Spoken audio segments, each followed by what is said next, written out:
국세청이 미술품 강매 혐의로 구속된 안원구 국장에게 청와대 뜻이라면서 사직서를 종용한 녹취가 공개됐습니다. 이명박 대통령이 오는 27일 세종시 수정 문제에 대해서 처음으로 직접 입장을 밝힙니다. 공정거래위원회가 은행권의 주택담보대출 담합 여부에 대한 실태 조사에 착수했습니다. 서울시가 추진하고 있는 한강 르네상스 사업에 대해 생태계 파괴와 졸속공사 우려가 일고 있습니다. 이상은 이 시간 주요 뉴스입니다.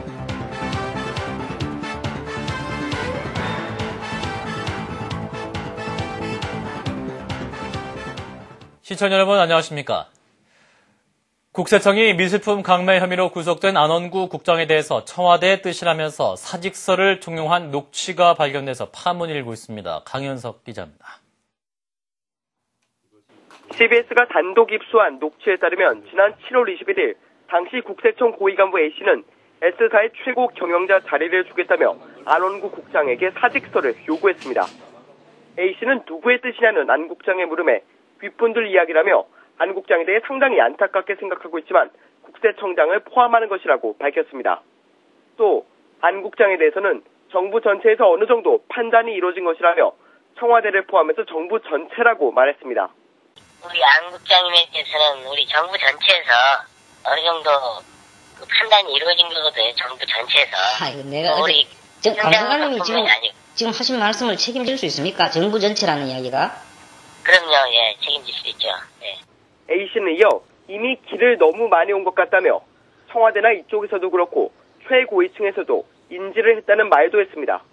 너무 길을 많이 온 것 같아요, 지금. 무슨 길을 많이 왔습니까? 그러니까 지금 하여튼 청와대나 이쪽에서도 그렇고 저희가 듣기 했던 것들은 하여튼 최고위층에서 그거에 대해서 상당히 다 인지를 하시고.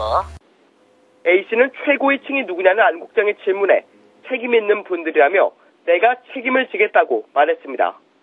안 국장이 왜 사퇴 종용을 받게 됐으며 그리고 이 과정에서 국세청이 언급한 청와대 최고위층은 누구인지 등 사건은 갈수록 의혹을 키우고 있습니다. CBS 뉴스 강현석입니다.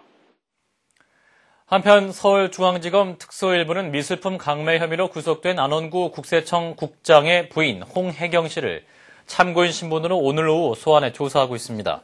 검찰은 가인갤러리 대표이기도 한 홍 씨를 상대로 S중공업과 H카드 등 대기업에 거액의 미술품을 판매하게 된 경위를 집중 조사하고 있습니다. 아울러 한상률 전 국세청장의 부인이 전군표 전 국세청장 부인에게 인사청탁과 함께 건넸다는 학동마을 그림의 입수 경위 등에 대해서도 광범위한 진술을 받을 것으로 알려졌습니다. 이명박 대통령이 오는 27일 생방송 대통령과의 대화를 통해서 세종시 수정 문제에 대해 처음으로 직접 입장을 밝힙니다.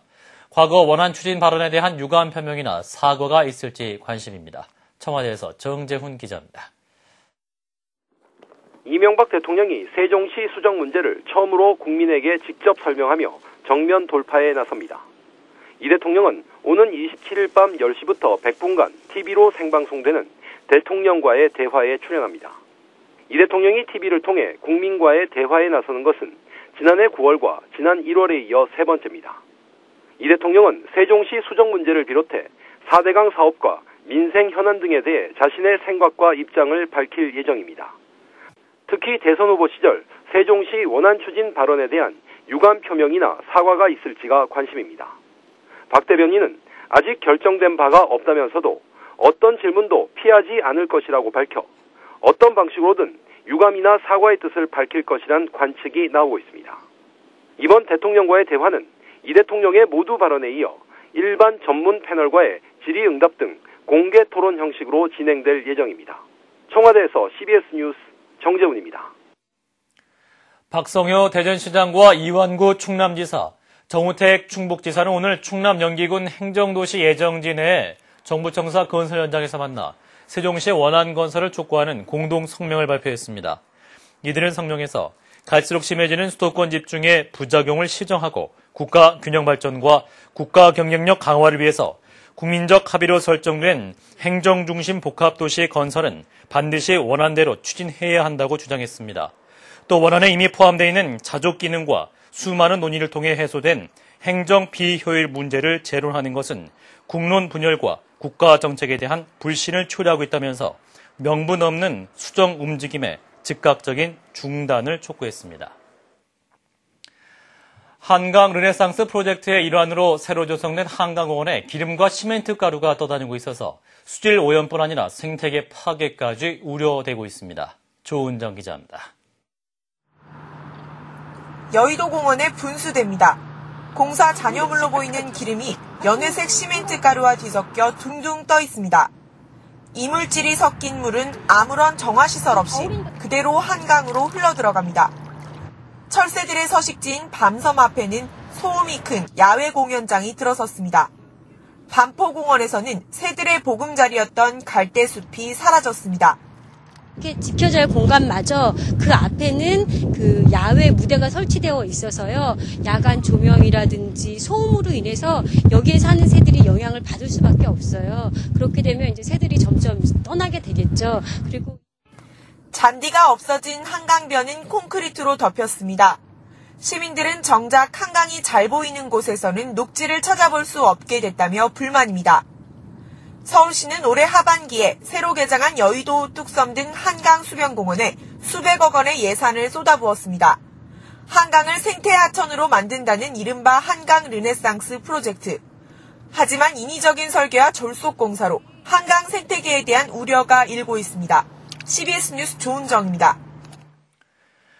공정거래위원회가 은행권의 주택담보대출 담합 실태조사에 나섰습니다. 가산금리를 올리기 전에 은행들이 정보를 교환했는지가 담합 여부를 판단하는 잣대가 될 전망입니다. 양승진 기자입니다. 은행권이 공동으로 가산금리를 올려 주택담보대출 금리를 높게 유지하고 있다는 지적이 제기되자 공정거래위원회가 실태조사에 나섰습니다. 공정위 관계자는 은행권의 금리 담합 의혹과 관련한 신고가 여러 건 접수됐다면서 관심을 두고 실태조사를 하고 있다고 밝혔습니다. 가산 금리를 올리기 전에 은행들이 서로 정보를 교환했는지가 담합 여부를 판단하는 잣대가 될 전망입니다. 과거 은행권의 수수료 담합 혐의를 조사했을 때도 업체 간의 정보 교환이 활발했었다고 공정위는 밝혔습니다. 공정위는 실태조사 결과 담합을 한 정황이 포착되면 현장 조사에 착수할 예정입니다. 주택담보대출 금리는 기준이 되는 양도성 예금증서 CD금리에 가산금리를 더해서 정해집니다. 시중은행들이 CD금리가 내려가면 대신 가산금리를 올려서 대출금리를 일정 수준으로 유지해왔다는 주장이 많았습니다. 지난해 금융위기 이후만 보더라도 지난해 3분기 이후에 CD금리는 3%포인트 이상 낮아졌지만 주택담보대출 금리는 실질적으로 1%포인트 정도만 내렸습니다. 올 들어 부동산 시장이 달아오르면서 은행들 간의 대출 경쟁이 있었는데 은행들이 일제히 금리를 올린 점도 의문입니다.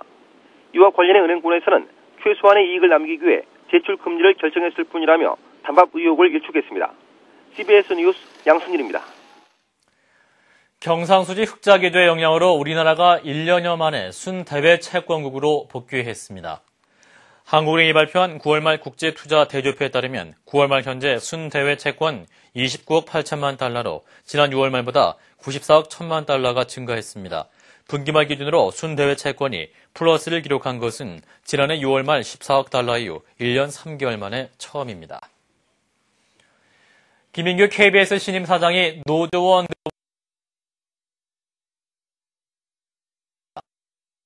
사장은 오늘 오전 10시쯤 KBS 본관 출입문으로 진입을 시도했지만 노조원들의 저지로 실패했고 오후에 본관으로 들어가서 취임식을 마쳤습니다. KBS 노조는 대통령 후보 특보 출신인 김인규 사장의 취임은 공영방송의 정치적 독립성을 훼손하는 것이라면서 파업 찬반 투표를 거쳐 다음 달 3일부터 총파업에 들어갈 것이라고 밝혔습니다. 서울지방경찰청 형사과는 와해된 폭력 조직에 다시 가입하라면서 전 조직원의 손가락을 절단하고 집단 폭행을 가한 혐의로 홍성 19파 행동대장 33살 한모 씨 등 7명을 구속했습니다. 이들은 지난 9월 조직 재가입을 거부한 25살 A씨를 납치한 뒤 손가락을 자르도록 하고 지난 3월부터 최근까지 조직을 이탈하려는 조직원 7명을 집단 폭행한 혐의를 받고 있습니다. 경찰 조사 결과 홍성 19파는 지난 2001년 도목 등이 검거되면서 사실상 와해됐다가 올해 초부터 조직 재건을 도모했지만 자금난으로 조직원들의 불만이 커지자 조직 이탈을 막기 위해 A씨 등을 폭행한 것으로 드러났습니다.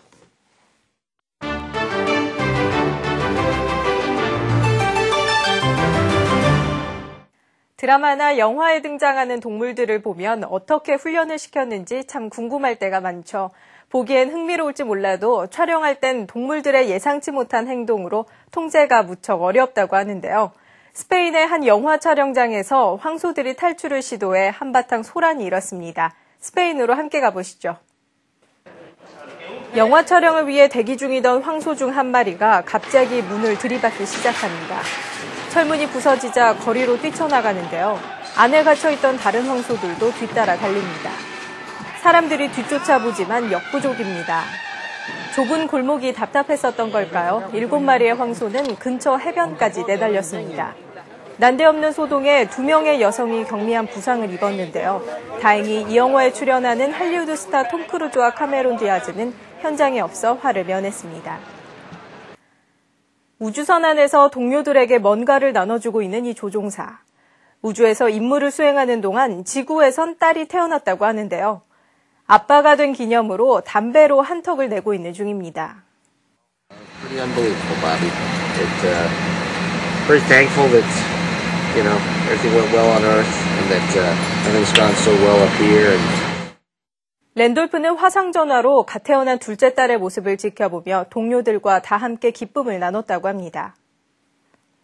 네팔 수도 카트만두에서 세계 최고령으로 에베레스트 산을 등정한 할아버지 셰르찬의 기록을 공식 승인하는 축하 행사가 열렸습니다. 여러 सगरमाथा चढ्ने उद्देश्यको मुख्य उद्देश्य के त भन्दाखेरि विश्व मानव शान्तिको लागि नै हो मुख्य गरेर. 셰르찬 할아버지는 76세에 에베레스트 정상에 도달한 기록을 인정받아 세계 최고령 에베레스트 산악인으로 기네스북에 이름을 올렸습니다. 지금까지 김도란이었습니다.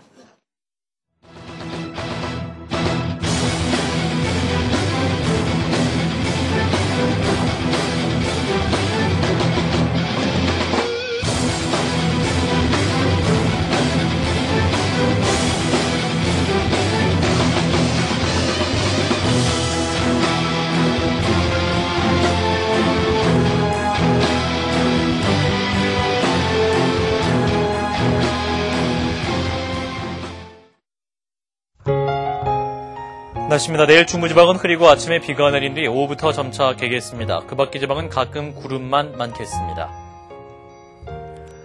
아침 최저기온은 영하 3도에서 영상 8도로 오늘과 비슷하거나 조금 높겠고 낮 최고 기온은 10도에서 17도로 오늘보다 낮겠습니다. 모레부터는 맑은 날씨가 이어지겠습니다. 서울의 현재 기온은 9.8도입니다. 이상으로 CBS 뉴스를 마칩니다. 고맙습니다.